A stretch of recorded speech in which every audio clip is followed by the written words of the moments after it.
In stories, we can be surrounded by an invisible shroud that shapes our emotions. This presence is its atmosphere, a force to draw us deeper into the rabbit hole. It whispers to us in shadows, painting scenes with colors that seem to speak. Sounds linger, and spaces that trap. Atmosphere captures us in its grip, only to...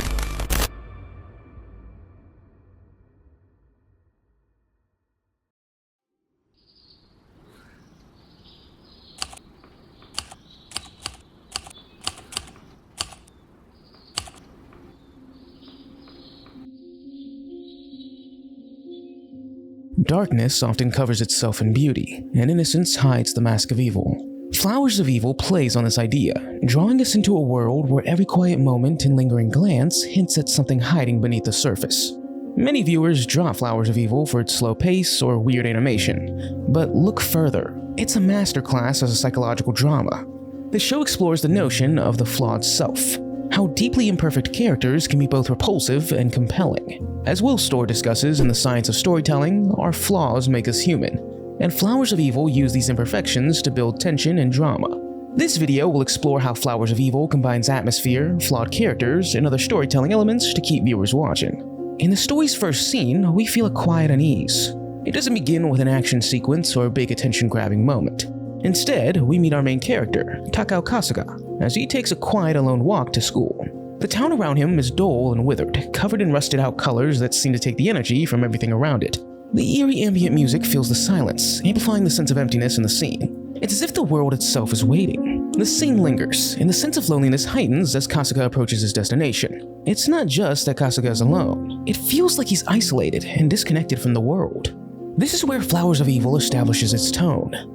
Tone is how a story creates its voice and style, including everything from dialogue and visuals to tempo and background music. In Flowers of Evil, these elements work together to create a hefty, unsettling atmosphere.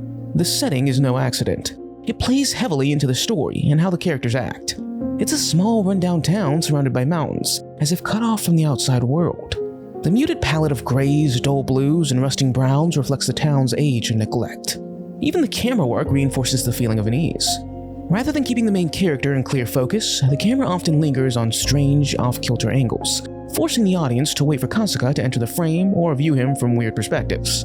This technique mirrors the tone within the story, making the viewer feel uncomfortable and disconnected, just as Kasuga thinks in his own life.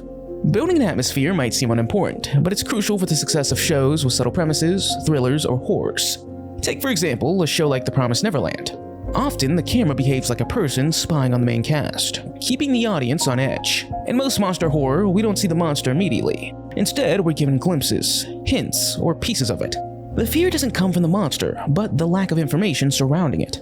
In both cases, the atmosphere does more than set the stage. It shapes the tension and unease, pulling viewers deeper into the story. At the same time, the characters explore whether their fears are grounded in reality or just their minds. Atmosphere alone doesn't create a gripping feel. In any good psychological drama, the story must take the audience in the character's mind, allowing us to feel as they feel and experience what they experience, making a deep connection between the characters and the audience. This can be done in many ways, from POV to close-up shots or inner monologues. While the atmosphere sets the stage, Flowers of Evil's use of this atmosphere to reflect Kasuga's inner turmoil makes it stand out. The final scene of the first episode shows this, turning what might seem like a small act into a scene that pushes you to the edge of your seat. We see our protagonist, Kasuga, thinking about whether he should steal his classmate's gym uniform. The scene draws us into his conflicted mindset, turning a relatively minor crime into suspense. Every second of the scene is built on, making the one action seem as terrible as murder. This is done with how the scene's shot, how much time almost nothing happens, and the sound design. Kasuga enters the classroom to get his book, and everything goes silent. The camera lingers on a view of the town, a seemingly insignificant detail that builds anticipation, since we're not seeing what we want to see. We sense something shifting as the silence allows the tension to simmer. Kasuga's gaze locks onto something off-screen, heightening the suspense as we're in the dark about his target. Suddenly, a strange flower begins to bloom, its eyes opening slowly as if watching Kasuga's every move. The perspective bounces back and forth, drawing closer to his face in the flower. The eerie music and unsettling sounds increase the tension, pulling us deeper into the scene. We see something fall to the floor, and in a sudden jolt, Kasuga teleports to the other side of the room, intensifying the sense of confusion. The music grows. A haunting, creepy sound begins. Just as Kasuga stares at the gym bag, his eyes widening with excitement and anxiety. The camera zooms in on the bag, lingering on the name tag while the flower's eyes slowly open. As the scene ends, we still haven't seen him take the clothes, but the build-up has transformed his act into something that feels significant, leaving us to question his choices to come. The directing amplifies the tension, making us think that this decision, trivial on the surface, holds a dark weight that resonates far beyond its actual impact. This can only be done by playing the long game. Instead of rushing to the act, the scene makes us wait in Kasuga's hesitation. He must want to do it and fear it at the same time. This contradiction makes him compelling to watch. His humanity lies in his internal conflict and flawed self. Scenes like this are normal in Flowers of Evil, as it knows how to make the somewhat ordinary feel quite grand. It stands out as one of the best psychological dramas in anime.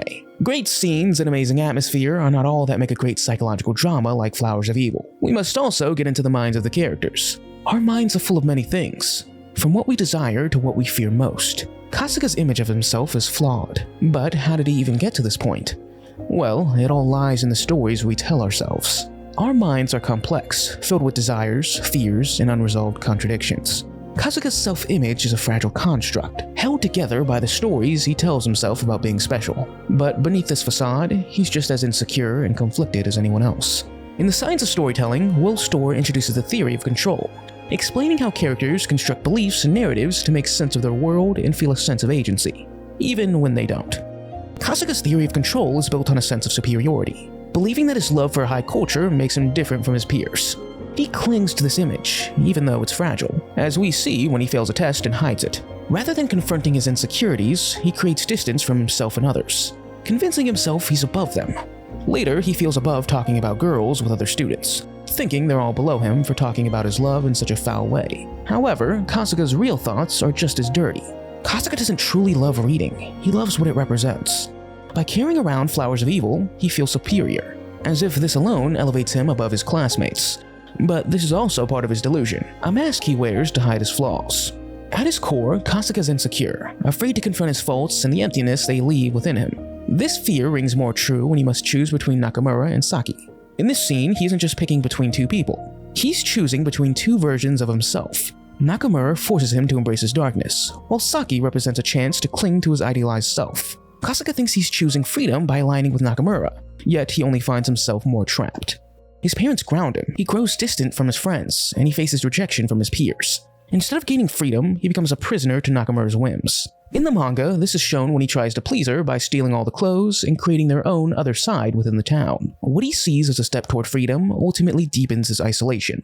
Kasuga's journey isn't about escaping the town or living up to Baudelaire's ideals. It's about facing himself, stripped of illusions, and finding the courage to accept his flaws. He blames the town for his unhappiness, convincing himself that leaving will fix his issues. But in reality, he's running away from his own actions and internal struggles. Throughout the series, the town serves as a convenient scapegoat, allowing him to avoid responsibility by attributing his flaws to his environment. However, as Nakamura forces him to confront his darker impulses, Kasuga begins to see the truth. His real battle is within.